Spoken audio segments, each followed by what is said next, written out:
So much for that, Gabby. Hi, everyone, and welcome to today. I am just going to share my screen and make sure that that all works, so everybody can see the presentation today. Can you give me a thumbs up or a nod if you can all see my slides? Fantastic. We love technology, don't we? So thanks for the intro, Gabby. I'm Jo, I'm from Henpicked, and we're the leading provider of menopause and menstruation support and education, actually, in the workplace.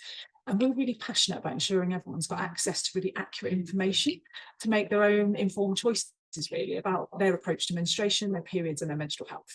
And we're also really passionate about everyone continuing to thrive once they've got that right information and being able to do what they want to do in the way they want to do it. So before we go into today's session properly, it's important to recognise that everyone's experience of menstruation and menstrual health is different.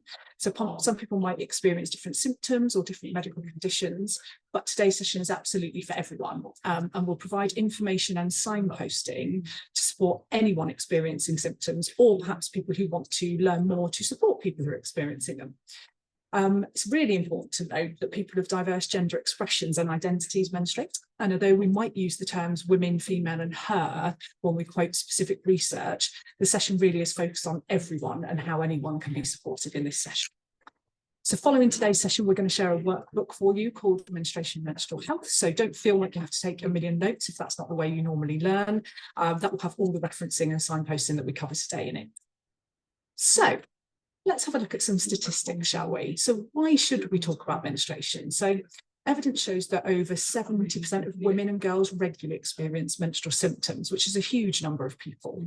And there are some key statistics, really, from recent research that highlight the impact that this can have on people in their various different contexts and workplaces. So 87% of people experience stress or anxiety at work due to their period, which is a huge proportion. 50% say there is noticeable stigma still at work around menstruation. 75% feel it's necessary to hide period products at work. We've all put it up our cardigan sleeve or our jumper sleeve when we're walking to the bathrooms. Yes. And 59% want their employers to offer more information and support for them. So we're in the right place. We're getting the right information today.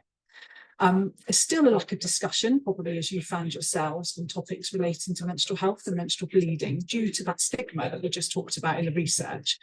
But the good news is it can be positively impacted through really simple ongoing changes to the way we simply think about or talk about menstruation. And everyone on this call actually has got a role to play in this. Male allies can be particularly helpful actually and supportive, but only if they've got the right information and education to do that. So we'll discover some of the simple things we can do as we go through today's session, and hopefully that will be helpful for everybody. So let's have a look in more detail about the amount of people experiencing challenges around their menstrual health in the workplace. So I already said that 70% report experiencing menstrual symptoms. Between 20 and 40% have PMS, so that's premenstrual syndrome, and we'll talk about that in a bit more detail in a second. 1 in 3 experience heavy menstrual bleeding. 2 in 3 experience fibroids. 1 in 10 are affected by endometriosis, and 1 in 10 are affected by PCOS, which is polycystic ovary syndrome. Again, I'll talk about all of these in a bit more detail in a second. So if we just look at heavy menstrual bleeding, an example, 1 in 3 people experience that, and that means if it's not you, it's likely to be someone that you know. And some people feel able to talk about this, and some don't, actually. And I think we'll probably have a mix on the call of people that do and do not feel comfortable about it. So let's gather some information from you about how you feel about talking about menstruation and menstrual health. So we are using this brilliant anonymous tool called Slido today. It's an online tool which you can access by scanning the QR code on the screen now with your smartphone. If you don't have a smartphone, you can go to slido.com and you can enter the code that's on the screen. That's MUMH. It's absolutely anonymous. You can type anything in there you want. There's Q&A in there. You can type answers to polls in there. And I've opened up the first question today, which is what gets in the way of talking about menstruation and menstrual health at work? So in the music industry, in your particular context, what gets in the way for you? And we'll share those anonymous comments back to our organisers today so that they can get a clearer picture on how perhaps they might signpost you to more support, or perhaps they can suggest to tour operators or whoever else different small simple things that could change, that could help people massively. So I'd really appreciate anyone popping their opinions in Slido now. That would really help us out. So thank you for that. Okay, so we're going to now move on to a typical menstrual cycle, and it's important to remember that everyone is different. This is just a typical average standard, whatever other words you might like to use for it. And cycle times can be shorter or longer for different people. The menstrual cycle is absolutely controlled by hormones, and in each cycle, that rising levels of the hormone estrogen cause the ovary to develop and release an egg, which is called ovulation. The womb lining also starts to thicken at that point. Then in the second half of the cycle, the hormone progesterone helps the womb to prepare for the implantation of that developing embryo. The egg travels down that fallopian tube, and if pregnancy doesn't occur, the egg is then reabsorbed into the body.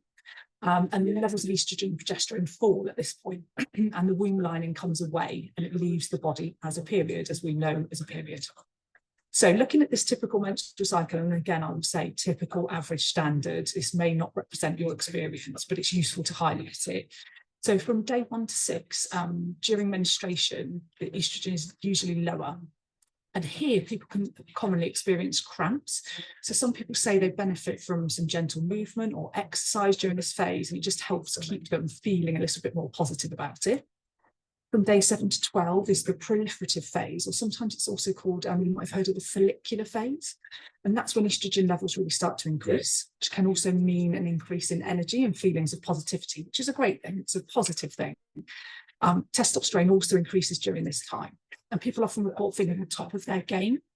They're able to do more during this particular time. It can be a really positive time in a typical cycle, and it's a great time to do exciting things or try new challenges or tackle big projects. Estrogen also peaks at around day 13, and that's when you get that associated increase in fertility in the cycle. Day 13 to 15 is typically when ovulation occurs, so the egg is released, and it leads into the luteal phase. And that's when sudden hormone changes can occur. And that's when people report experiencing intensified emotions. They might feel more tired, so good sleep and self-care are really, really important in that stage. In luteal phase as well, it's when estrogen drops off again and testosterone and progesterone surge. So sometimes that can lead to sensitive skin and breakouts, and lots of us have experienced that throughout our cycle, haven't we? So day 23 to 25, see really high levels of progesterone again, which can cause things like lowered libido or perhaps bloating or sluggishness, and quite a few of us will have experienced that. And it's really important at this time to eat well, stay hydrated, and rest where possible. We know that's not always possible for sure in your line of work. So day 25 to 28, as progesterone then drops, some people experience PMS, that premenstrual syndrome, which we'll look at in a bit more detail, and the associated symptoms around that. So seeking support from others can be really helpful here, especially with some of those emotional responses that we might get. As I said, this is a typical cycle, and those lengthened symptoms will vary massively from person to person. And there's definitely a challenge with us not talking openly what a normal period might be like, because that kind of means we don't have a general framework for understanding what's normal. So many people just put up with having really heavy bleeding or very bad pain or problematic periods. But when periods are not normal, it can be hard to define that. But if the symptoms of your periods are having an impact on being able to enjoy everyday life, you definitely should be suffering without understanding what's going on and getting some help to manage those symptoms where you can. Okay, so let's look at PMS. And quite a few of us will be familiar with PMS, but everybody's experience of the different symptoms relating to their cycle will be different. So some will have very few or mild symptoms, and some will have more severe. And it's important that we remember at this point in time that our own personal lived experience may be very different to the lived experience of others. So some people have heard phrases such as, you've just got to get on with it, or everyone experiences the same, or it's just your period, everyone has them. But we know that's quite unhelpful, and it's not accurate for everyone, actually. Some people can't just get on with it because their symptoms can be so severe. So let's have a look at some of those PMS symptoms now. So PMS is the name for those symptoms people experience in the week before their period. And it used to be called PMT, or premenstrual tension, but it's wider than that now. It's different syndromes. It's not just about tension. And there are lots of possible symptoms of PMS, and they think around 150 have been identified, which sounds a huge amount, doesn't it? But typical symptoms that I've listed on the slide there can include some common psychological or behavioural symptoms, really. Things like mood swings or depression or tiredness or fatigue, or feeling like you've got real specific food cravings are common psychological symptoms. And some common physical symptoms that people experience are breast tenderness, bloating, weight gain. You might feel a bit clumsier. I don't know if anyone feels that sometimes. You might have headaches. And heavy menstrual bleeding can be a symptom that's really hard to manage, but it also can often be an indication that there's an underlying condition involved or affecting someone. And we'll come on to those shortly and what you can do about those types of things. So no one experiences all those identified symptoms. One symptom might be dominant, and each symptom may vary in severity during a cycle and actually vary from one cycle to the next as well, which is helpful, isn't it? So these symptoms usually improve when your period starts and they disappear a few days afterwards. And we often get asked why some people get PMS symptoms and why others don't. So some people have very severe symptoms and some don't. Well, we don't know the answer to that yet. There's not full and frank research into it. But there are hormone receptors all over our bodies, and some people's bodies just recognise those hormones more than others. And there's also thought to be an interaction between progesterone and hormones like serotonin, which we think of as the mood hormone quite often. But in general, it's still unclear why people get PMS symptoms and why so differently.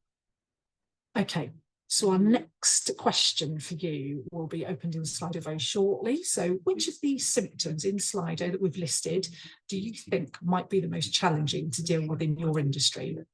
And I think that's really useful for your organisations to understand that and have some data around that, because then they can start to tackle some of those more common symptoms and the ones that you think would be challenging. So if anyone's got any thoughts or ideas, please pop those in Slido now. We'll keep it open for a while for you. Okay, let's dig into those menstrual health conditions a little bit more that I talked about before. So there's an awful lot of conditions around menstrual health. Not everybody will experience them, but it's good for us to have an awareness and an open mind about other people's experiences. So we'll start with fibroids. Fibroids are growths in the uterus, and they're really common actually. 2 in 3 of us of menstrual age will develop at least one fibroid in our life. They can vary in number and size, with some of them being too small to see, and some of them can be the size of grapefruit. Endometriosis is quite often a painful condition in which tissue that's similar to the inner lining of the uterus grows outside of it. And it often affects the ovaries or the fallopian tubes and the tissues lining the pelvis. Then we've got one that you may not have heard of, because quite a few people have heard of endometriosis and fibroids, but adenomyosis. That occurs when the tissue that normally lines the uterus grows into the muscular wall of the uterus. It's right in the wall of it. And then it thickens and breaks down and bleeds every month, like during a menstrual cycle, but it's got nowhere to go. So it can cause pain and heavy periods and an enlarged uterus as well. We've then got polycystic ovary syndrome, or PCOS, or PCOS, which means your ovaries contain a large number of harmless follicles, which are underdeveloped sacs, which eggs can develop in. In PCOS, these sacs are unable to release the egg quite commonly, which means ovulation doesn't always take place. So there can be related issues to fertility as well. And finally, there's PMDD, which is premenstrual dysphoric disorder. And that's sometimes it's referred to as a very severe form of premenstrual syndrome. But for people with PMDD, it's much more than that. It can cause a range of emotional and physical symptoms every single month during the week or two before your period, typically. And it affects around 5% of the people of menstrual age. Charity Mind have fantastic resources to support people experiencing PMDD. And we always encourage anyone experiencing that to seek that help and support, as so much can be done to help. The great news about all of these conditions is, 1, it's good to be aware of them, but 2, there are lots of different treatment options for them. And it's always worth speaking to your GP if you feel you may be affected by one of these or have any of the symptoms. It's always worth noting as well that for trans or non-binary people, treatment options might differ a little bit, especially if they're taking or considering taking hormone treatments. But GPs and specialists can explore that treatment and what would work best and help manage their symptoms as well. Okay. We'll talk a little bit about language now. So some of you might have seen a bit of a shift in the way we talk about period products or menstrual products now. We've moved away from some old school language, and that's great because there are so many new products on the market and so many different ways of talking about them. So we'll look at that language just briefly now. So we do refer to things now as period products or menstrual products because they've replaced terms like sanitary products or feminine hygiene products, because periods aren't unhygienic. And they're definitely no more unhygienic than any other bodily function that we have, in fact. So it's helpful to use those new terms if we can. We want to ensure that we're more inclusive now. So we encourage the use of terms like people who menstruate instead of women. Many people who menstruate don't necessarily identify as a woman, but they may have been assigned female at birth. So it's a very biological process, not a gendered process. So therefore we talk about people who menstruate. Periods and humour, period euphemisms and humour can cause some shame around a very natural process, and they're also normally heavily gendered. So things like Aunt Flo's visiting or a woman's monthlies can be replaced with things like periods, menstruation or bleeding really easily and really simply. It's really important to normalise speaking about periods, and some of that language will help you do that. Okay, next up, we're going to talk about everyone being different. And we say this a lot, you can see that throughout the presentation. So people can experience symptoms differently, but they can also have different contexts that they're living within that can impact the way they experience them. So thinking about things like disability, it's important for an employee with a disability to find the right menstrual products and suitable accessible toilets to meet their needs. It's also important that there can be racial or ethnic differences when experiencing menstruation. So we can be influenced by where and how we live, our culture and beliefs and our diet, and by lots of other factors. So having an awareness of that difference can be really useful. As we've said, trans and non-binary people, the experience of menstruation can be uncomfortable, and asking for help and support may feel challenging because it might mean disclosing their gender status when they may not otherwise choose to do so as well. And then in terms of same-sex couples, they might experience menstruation and menstrual health conditions at the same time. And if we're not part of the LGBT plus community, we might not have that first-hand awareness. So having an awareness of different contexts is really, really important. Okay, and finally today then, in the information part of the session, how can we help? What can we do? So we highlighted right at the start of the session some of the things that can get in the way of talking about menstruation and menstrual health. So there's that shame, that stigma, it being a taboo subject at times. So we've had a look at some of the ways we can change the way we think and talk about it. And here's a little bit of a summary for you really. So there's some simple things we can all do. So we can talk really openly. And hopefully today is the start of that. So talking openly means you're not alone, and it will help other people feel heard and understood as well. We can use that really positive, considerate language, and that alone can make a huge difference to people, and it's a really simple thing to do. Venues or workplaces can provide basic period products and facilities to use when people need to change, or may even need to change their clothes if they've experienced heavy menstrual bleeding. We can all, as humans, listen and support people. We all know that being listened to is the first step to making something better. So being that listening ear and offering that simple support is a life-changing thing for some people. We can respect individual experiences. Others' lived experiences are not the same as ours, so respecting that is really important. And we can seek help. So don't live with things alone. Your GP, your family, your colleagues are great places to start for help. So definitely don't experience this alone, especially if it's impacting your day-to-day life. And then finally, menstruation is a normal part of life for a lot of people. And by doing those simple things, we've got a really big part to play in making it feel for everybody. Okay, as we near the end of the presentation part of the session, we'd love to hear what support might be helpful for you, or what support you've experienced, in fact, that has already helped you. Because then we can share those tips far and wide. That would be fabulous with the QR code that's on the screen now. And then finally, it's just to say thank you for listening and thank you for responding to Slido. That was fabulous. We'll share the links through Kelly and Gabby in terms of the resources that I talked about. And remember, just keep that shared responsibility of keeping the conversation going, happening, and share those resources far and wide if you need to. We would love for everybody to get their hands on those to find them really useful.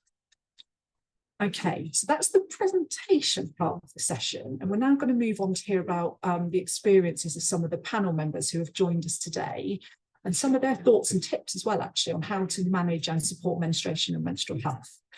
So I'm delighted to introduce our first panel members today, who are Estella and Lisa. Hello, Estella and Lisa, and welcome and thank you for joining us today. Would you mind giving us a quick introduction to yourself? Estella, would you mind going first?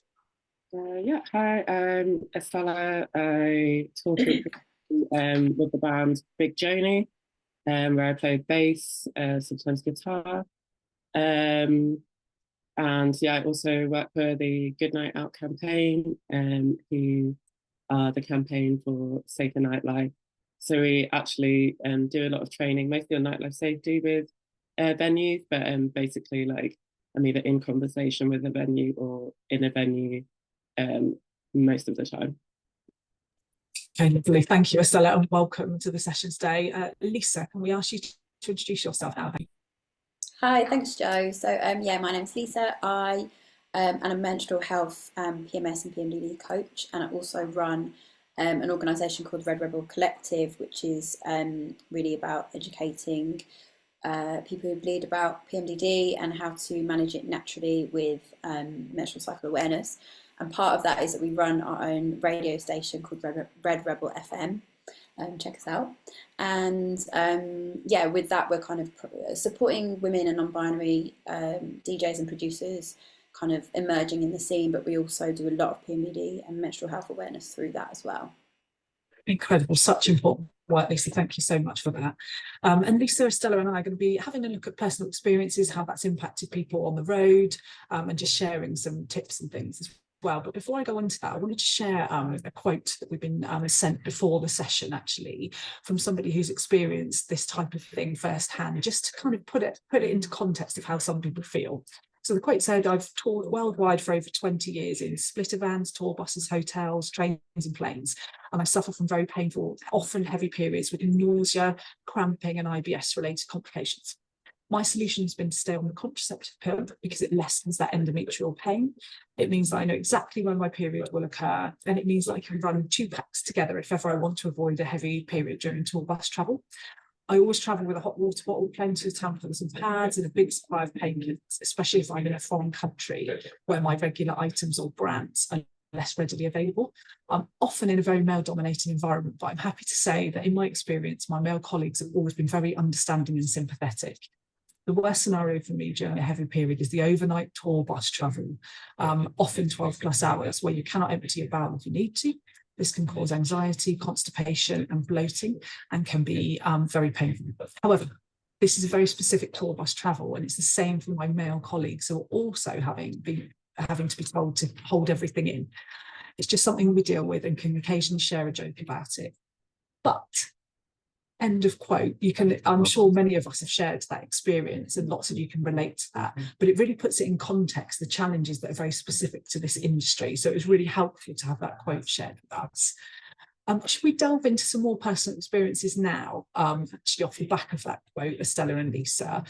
We've seen how that can impact one individual there. Would you mind telling us about your own experience of managing menstruation and menstrual health in your context? And maybe Estella, if you don't mind going first. Yeah, like I think my own experience being on tour, so I'm not really a tour bus level, I'm more split van level. Sorry if you can hear a plane in the background as well, hopefully my Zoom is cutting out. But yeah, I do feel like there's just not really space made for having periods, or especially like myself having heavy periods when you are a musician on tour who menstruates. Kind of similar to what I've seen Priya say in the chat, it's like you don't get menstrual leave when you're on tour in the same way as I might do when I'm at my job at home.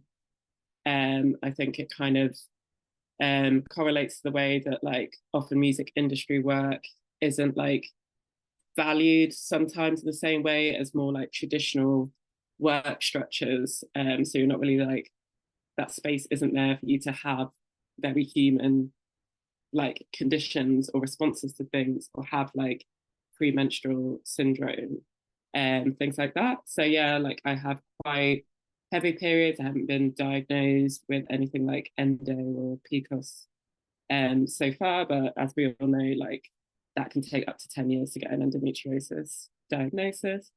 And I do feel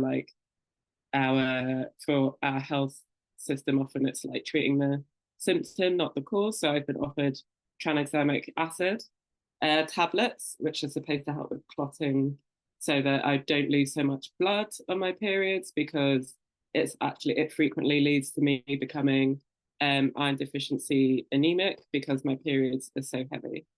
And that obviously has a knock-on impact on my ability to tour and perform, because I get really quite severe fatigue when I'm experiencing iron deficiency anemia. So yeah, that's what causes the most difficulty. I don't really have an overall way to say how I manage it. It's kind of just a real pain to have to manage a period on tour, and often I don't feel like there's anything in there or there's much in there that can make it easier on me or my bandmates who are all people who menstruate as well. Yeah, that makes sense. And it sounds like you've got some of those coping strategies in place, but it's still a challenge, isn't it? Just the simple nature and the context of where you're working. Thank you for sharing that, Estella. I appreciate it. And for you, Lisa, your own experience? Yeah, so I think my experiences are similar. Like when I was preparing for this talk, I asked some of my DJs and my residents of Red Rebel FM as well, just to sort of like get more of a picture. And really, there's just so much. Like some of them have already been mentioned. You know, things like heavy bleeding and having to still, you know, do all the physical stuff. And from our point of view, as like performers with DJ, for example, it's you know, I've had somebody like faint because they're so feeling so ill while they're in the middle of the set, and having someone to take over because the club's really hot. And I think the problem with a lot of it is that there's things that are happening that you have to deal with while you're on your period, that we've kind of talked about. But there's also like the, I guess, mental health aspect to it as well, which is like feeling like, you know, when we're on our periods and we don't feel like we've got energy to do stuff, you then in this industry feeling like, well, if I don't join in, if I don't go and party, if I don't drink, all of those pressures, actually it's the worst thing for us to do when we're menstruating. Also in the week before that, if you have PMS or PMDD, like those things are just going to be so much, you know, make life worse. And that is, I think, a struggle that I've definitely had, and a struggle that I know a lot of my younger DJs have as well, as they're kind of starting out and they feel like they've got to keep up, and it's all this kind of energy of keeping going, otherwise you're not going to get the next gig, or you're not going to be seen as like edgy or whatever. And actually your body just wants to do the complete opposite, and you just want to go home and crawl into bed. And I'm sure a lot of that extends to like the tour bus life and all that kind of thing. Yeah, so I just wanted to add that because I think that's a really important part of it with the mental health. But so many other things like, you know, festivals, for example, and also just generally gig venues, like toilets, facilities, you know, whether there's places to actually go that are clean, you know, all of that stuff. Like, are you leaking? You know, Estella mentioned about the tour bus and having to hold on for so long, worrying about leaking and stuff like that. Like, yeah, there's a lot that goes into it just to even be there. And I think the other challenge, just to mention, is if you don't do that perform, and this is applicable to any sort of industry with performance, but it's like, or anything where you are the kind of, you are the work that's being done, to put it in a really non-creative way. You know, it's like, if you don't go, then you don't get paid, or you don't get another gig at that place, or you don't get put on that promoter's set list, lineup again. And all of that adds to a lot of pressure when you're really, really struggling as well. And it just feels like you can't take time off, really. You have to just keep plowing through it. Yeah, that makes total sense. And it's quite unique in your industry, actually, in that sense that you are the person that delivers that one thing. It's not necessarily like a normal office environment and things. So in terms then, you'd both hinted at some of the things that can be helpful. So were there any kind of, we're at the point where we're starting to normalise the conversation in the industry, aren't we? And that will take a while, and it'll be a drip feed, and it will be a cultural change. And it's all of those things that we know about change around these types of taboo subjects. But is there anything specific that you would love to see that might be kind of reasonable accommodations, or things that might be applicable on a tour bus or at a venue, that you haven't mentioned that you think might be useful? Either Lisa or Estella, sorry.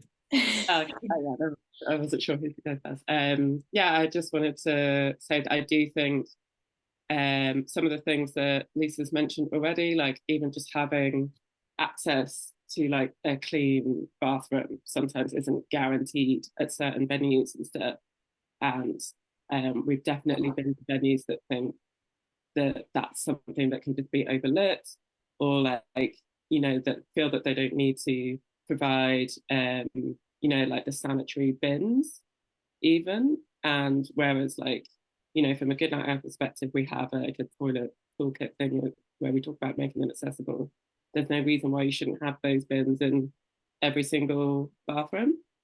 And yeah, also as well, like if a place has the capacity to provide free menstrual products, that's a huge help. Somebody in the chat's already mentioned, you know, being aware of period poverty, or like, you know, I tried to track my period as best as I can. Like, I'm on the Flow app, you know, all of this, but you might still get your period like sooner than you're expecting. And so it's nice that if you know that oh, suddenly I've got my period, but at least the products are available at the venue to kind of like, yeah, cope with that situation, and just to kind of have this extra thought about the fact that a lot of people who are performing, whether they are DJs, musicians, you know, they might well be menstruating. So why isn't it like a de facto consideration in the same way as like having a bathroom in your space is obviously. Yeah, it's really interesting, isn't it? And one of our other organisations that we work with actually said that they provide free toilet paper, so why wouldn't they provide free period products? And it's a really interesting way of looking at it, actually. And I think we do a lot as people who menstruate to help each other, don't we? We've got spare period products, we've got spare clothes to change into if someone's leaked or whatever, but it would be great to start disseminating that out into the community a bit more as well, and where we work. Anything extra to add from you, Lisa? Yes, so I would love it if there was like, you know, when you get like your rider, for example, ahead of time, if you're booking a DJ or an artist, you know, for there to be something on that rider that suggests that they might, where they can answer with, you know, it could be, do you need anything, any help with, it doesn't have to be specifically, do you need help with your menstrual health at this gig, but something that takes into account like a wellness aspect, and therefore someone would be able to feel comfortable saying, yeah, I've got this menstrual health condition, or I'm going to need a chair because I probably am going to be in my period at that part of the month, and it's going to be like, I'm going to be really like needing to sit down. Or, I mean, chairs in itself are massive, and there's so many times where there's no chairs around, like whether it's behind the decks or in a venue, or when you're in even like for gig goers, how often you buy like a seated gig ticket because you want to experience the gig, and then time of the month comes around and you're like, oh no, I wish I'd had a seat. Like, couldn't there be something around for just a few, like around the side, or I don't know, or something that could be there for women that actually need to just have a bit of a rest at the same time. And I think also what we do at Red Rebel FM is that, you know, obviously we're very kind of period positive and we're pushing that a lot, but I feel like this is something that could be encouraged, you know, across the industry, is to really, when you're working with people regularly, to try and understand what their menstrual health looks like.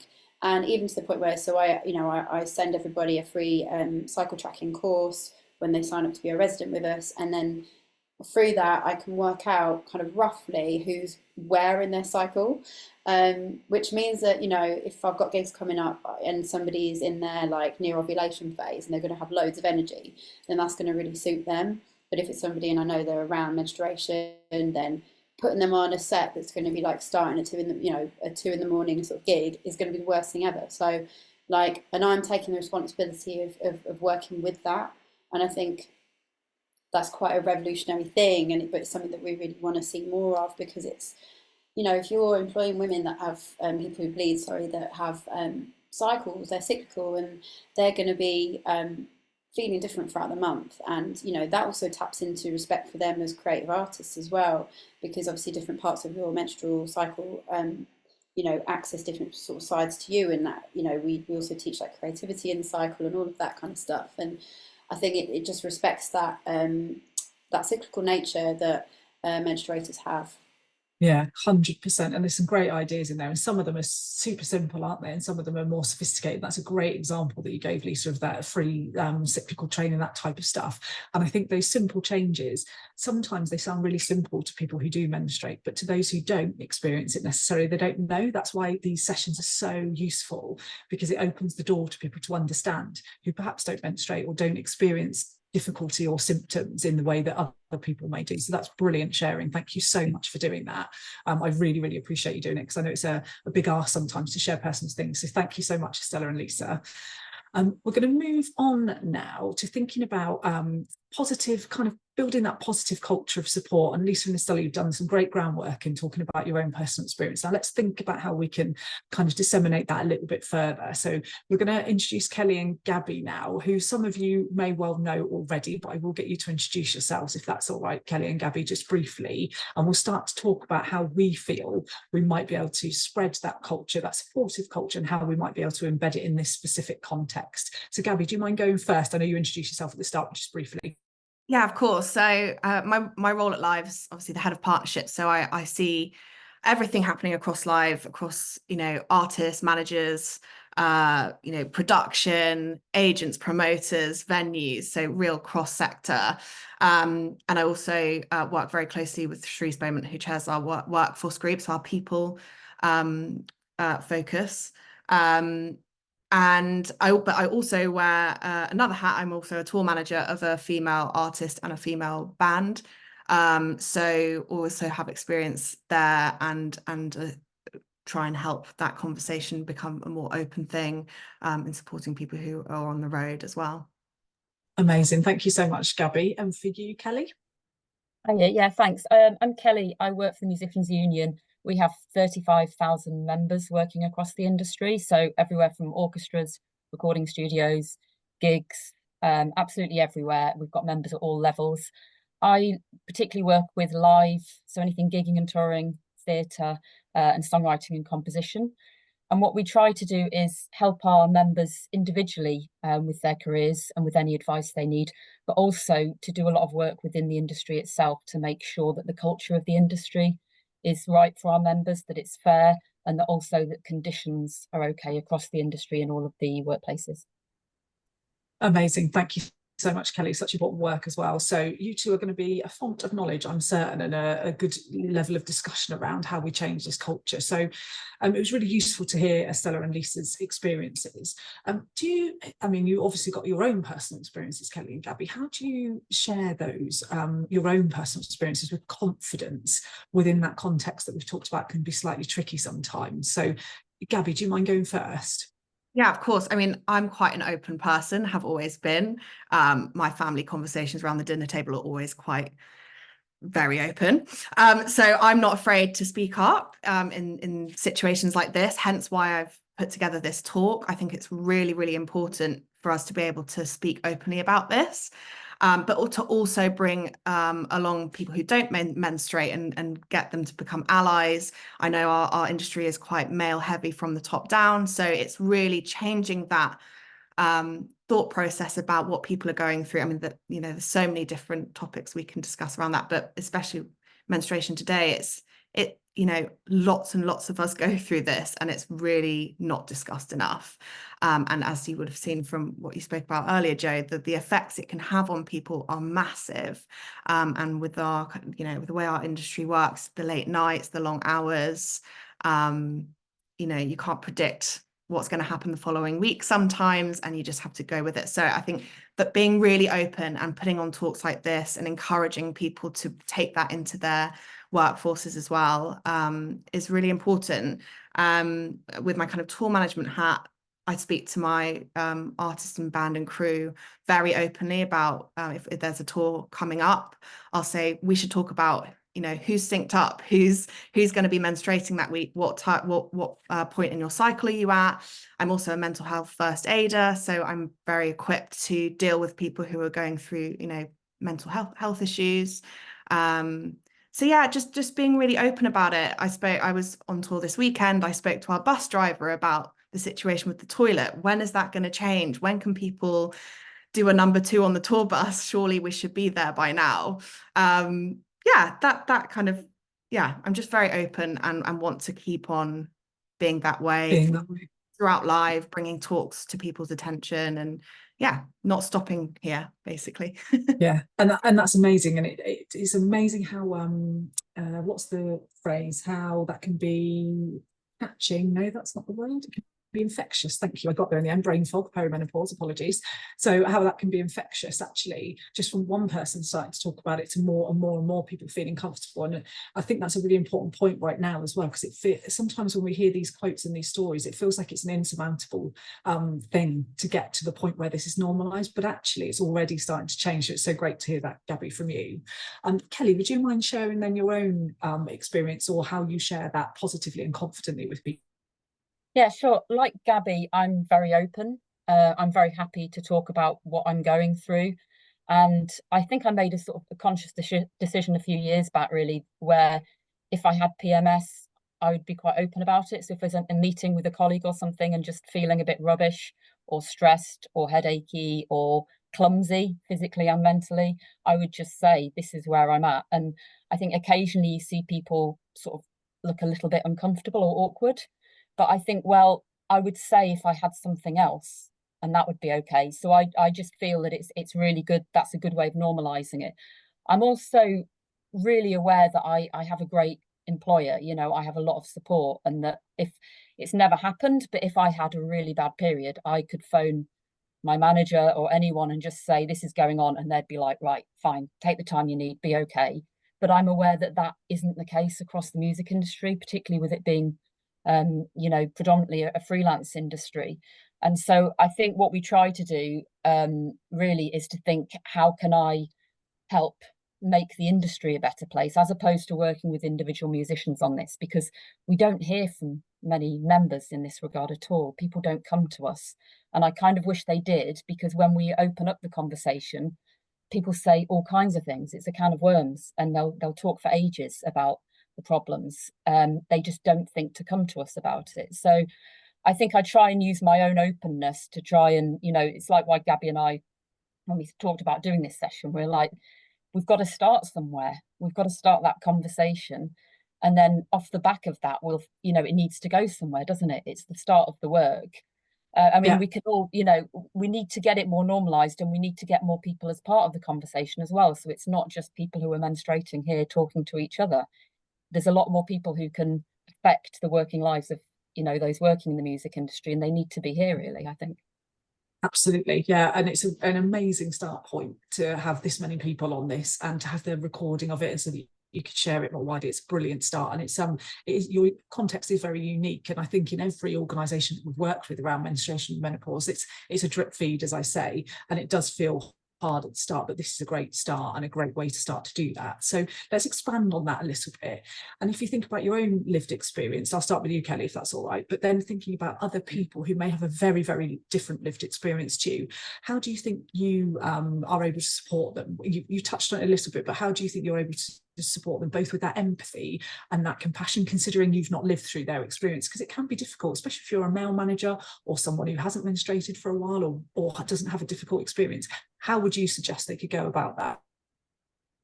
I think a lot of it is just, you know, putting the information out there. I think the information you provided earlier, a lot of us will kind of know that, but it's not something we think about, and we don't think about presenting it to other people who don't know it. And I think that's how it needs to be laid out, as this is what a period looks like. This is how it impacts people. And I think, again, it's the music industry is quite unique. And from my own experience, I have a family member who has really severe endo and had quite extensive surgery to deal with that. And so her periods are horrendous, you know, a couple of days a month. She cannot do anything. She can kind of work from home with a hot water bottle and pain relief. But I've thought so many times about, she could not be a performer. If she was a musician, that would have impacted her having a career in music, because the support is not there for her to say, oh, well, I can't perform for some days of the month. You know, partly because the conversations aren't being had. You know, people aren't used to talking to agents in this way. It just isn't normalized. It comes back to that same thing, doesn't it? So I think it's just looking at how we can get a better understanding, so it's just treated a bit more factually and not so taboo, and something that people don't feel they can raise. I think it's hard because people are freelance, and there's a lot of fear in the industry about starting and maintaining a career and not wanting to appear weak or unreliable. So you just feel you have to give your all the whole time, even if that means compromising your own sort of comfort, I suppose, and health. Yeah, that makes total sense, and it's a real balance, isn't it, in that sense? So yeah, a really good point. Giving that information out to people and getting that education out there are key, aren't they? And your thoughts on that, Gabby, in terms of what sort of training or resources or education you think might be useful for anyone working in this context? And we've had some great suggestions in Slido, actually, which are fantastic. But yeah, if you've got any of your thoughts, that would be great to hear, Gabby. Yeah, I'm absolutely loving reading everyone's responses in Slido. I think I can't believe we're at this point, actually, that we're all having this conversation. I think it's brilliant. One thing to touch on the freelancers side of things, we actually did a big piece of research recently on the state of freelancing in our industry, and cancellations is a real problem around, you know, last minute cancellations on gigs and festivals. We're seeing lots of that, and the insurance isn't there for being paid. is something we want to work on, whether that's, you know, if you're cancelling yourself because you're sick or you just cannot make work that day, there should be better assurance for people, better support and security for freelancers, because 70% of our workforce is freelance. So it's something we're looking at Live to make sure that there's better protection there. But yeah, again, just people at the top, HR, line managers, taking what we're learning from today, any sort of resources, and bringing that to your workforce and saying, look, I've had this conversation, would you look at this? Could we maybe have a meeting or you know, an intercompany session on this? Because yeah, awareness is, you know, there's so much strength in that, and I think we should just keep pushing for people to talk about this more.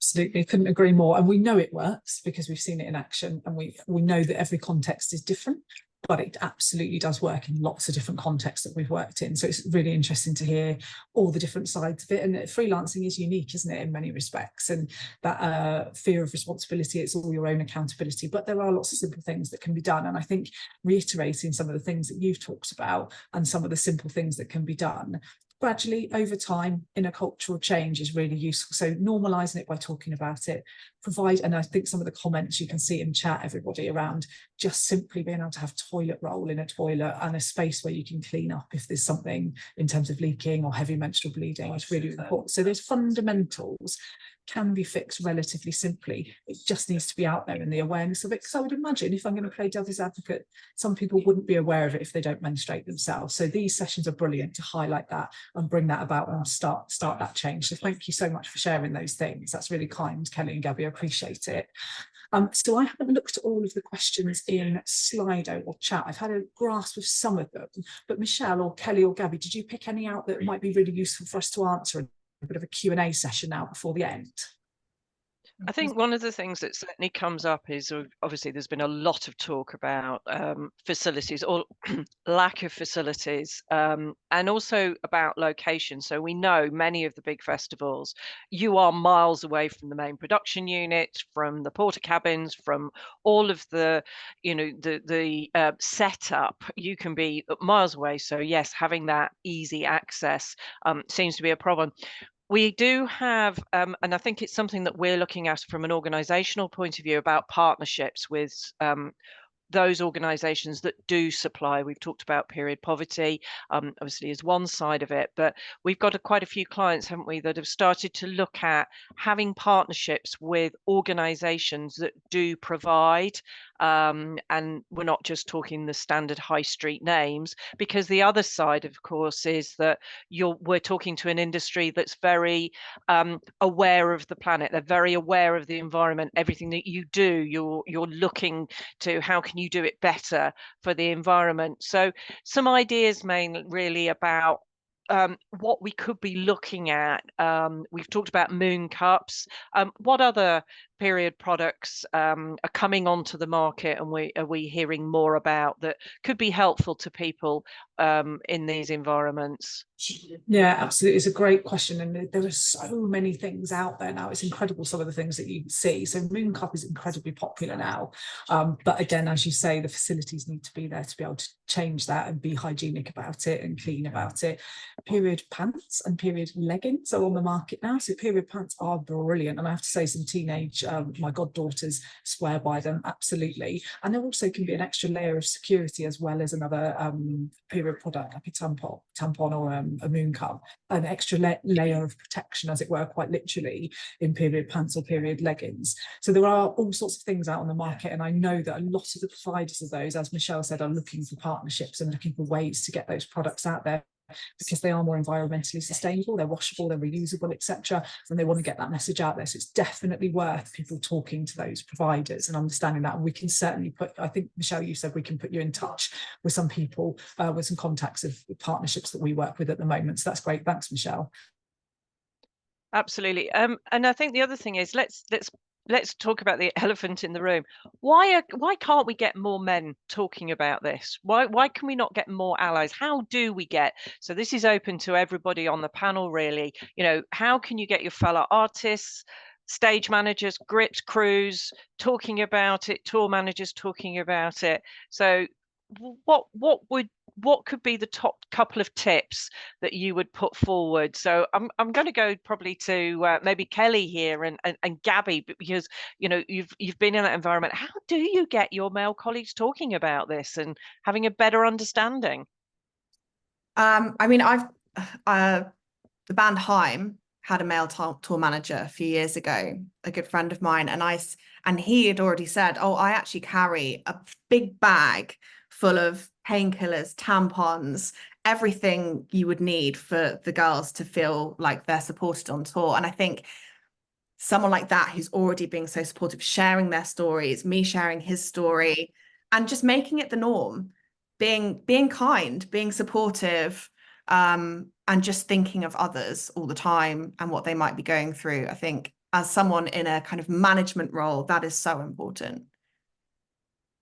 Yeah, I think some of it comes down to education, so that people feel confident to actually tackle this and to have those conversations. Because I could feel that a lot of men working in the industry might not feel confident starting that conversation, because it's not a conversation that's been had a lot lately. And if it's not something that's being brought to them by the people working with them, I don't think they're going to know where to start. So I think it's what we do off the back of this, isn't it? How we look at what education is needed, so that people feel more equipped to have a conversation and to know what the outcome of that might be and what they can actually offer up that is going to be useful.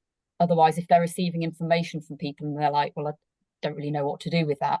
So I think it's actually signposting to what is needed and what would make life easier, starting, with the really small things like, well, it's not a small thing, but, bins and toilet facilities, and then working up to when people maybe need more help, more support. If there are days when people can't wear what they might normally wear, it's that basic, isn't it? As a performer, you might be in a space where you're expected to wear something that you can't wear when you're bloated. So it's just looking at it across the board to see what support is needed and making sure that people feel confident, I think, to have the conversations. Yeah, Kelly and I we discussed, is this something that should be on a rider, an artist rider? If you're in an all-female touring crew, should you be putting things like tampons and painkillers on your rider, just so people think about it? It's at the forefront of their mind a little bit more, just raising that awareness. I think it's similar. There's some parallels. We recently launched an access rider for use with artists when they're booked for gigs and festivals, and that's particularly around disabilities.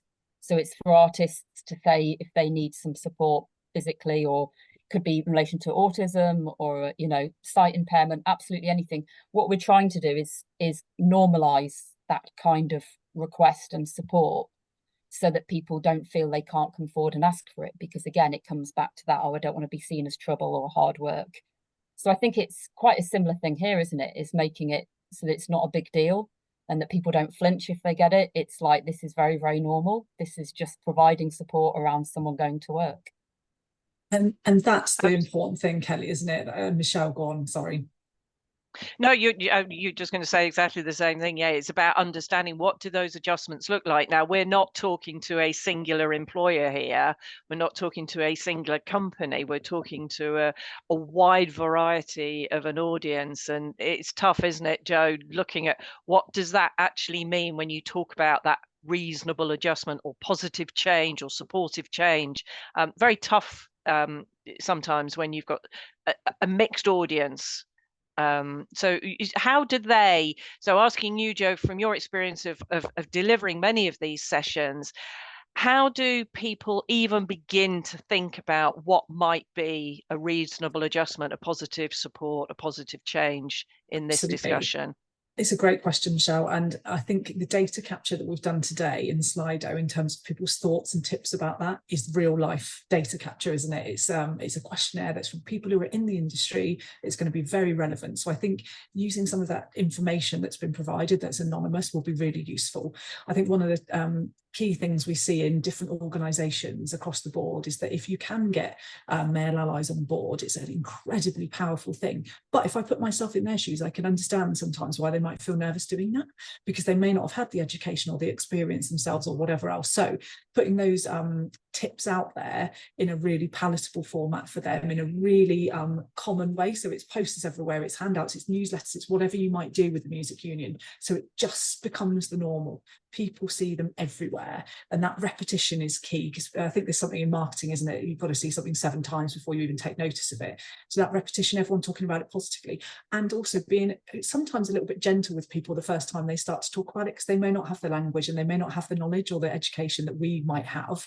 So being a bit gentle, encouraging and supporting can be really useful as well. But yeah, absolutely understanding what those reasonable adjustments are from the data, and then getting them out there. Some of those fun, even if it's just 2 or 3 fundamentals, can make a huge difference to everyone across the board. So I think that's really important, Michelle, for sure. Absolutely, very aware of time, but I really do want to squeeze this one in. That's come in. How can you be confident explaining your needs and difficulties without fear of being overlooked for potential promotions because you can't cope? So whoever would like to answer this one, please just jump in.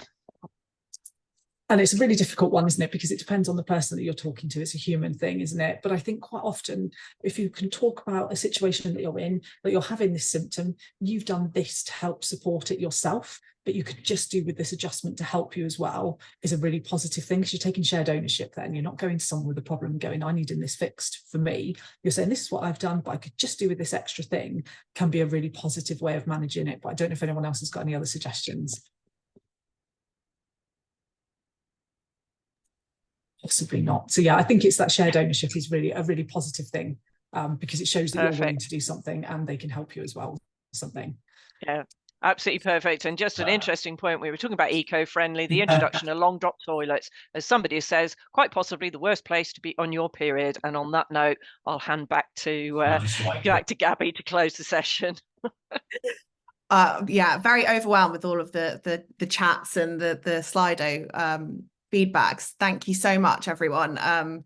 It's been a really brilliant session. Thank you for joining, and thank you, Joe, Michelle from Henpicked, Kelly at the MU, and our wonderful panelists, Estella and Lisa. Thank you so much for joining today. It's been a really, really insightful discussion, and I'll get on to organising the next one as the follow-up. I think we should just continue this conversation and make it a thing. Thank you all so much for turning up today, and I hope you all have a good rest of your day. Thanks so much, Gabby, and thanks for all the questions. If there's any we can answer afterwards, just let us know.